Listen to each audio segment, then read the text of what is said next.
Hello, saints.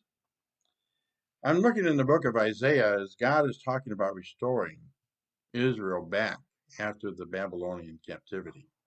And in this story is a sense of a message that belongs to you and me, that God will restore us too from our own captivity. No, you may not be held captive like they were, but there are things that captivate our lives, that take us away from God and makes us feel impotent, drawn away from what God would have us be. It could be jobs, it could be a family problem or something that seems to lock us away from God and from receiving the blessing and being a blessing to other people.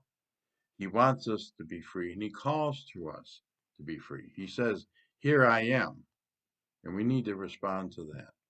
We get this picture in Isaiah as he talks about the restoration of the Judean captivity.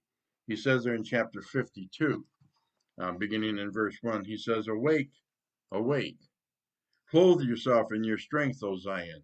Clothe yourself in your beautiful garments, O Jerusalem, the holy city. For the uncircumcised and the unclean will no longer come into you. Shake yourself from the dust. Rise up, O captive Jerusalem. Loose yourself from the chains around your neck, O captive daughter in Zion. But thus says the Lord, you were sold for nothing, and you will be redeemed without money."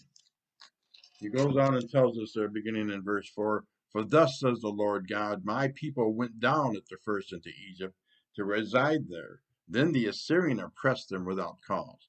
Now therefore, what do I have here, declares the Lord, seeing that my people have been taken away without cause?"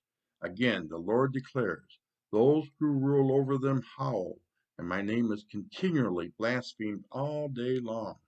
Therefore, my people shall know my name.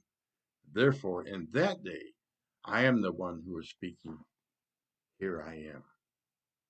God is calling you out of your captivity. Here I am, he says. Turn to God and let him have charge of that, and that captivity will melt away. It doesn't say all the problems will go away, but he will be in charge of that, and you will have the peace that you long for. Seek God as you go into the world today. Seek God in your own family, that you will have the peace and that God will have the charge. And don't allow these things that Satan will bring in to bring you into captivity. God has declared all along, "Here I am." Hear his voice and be free. Blessings.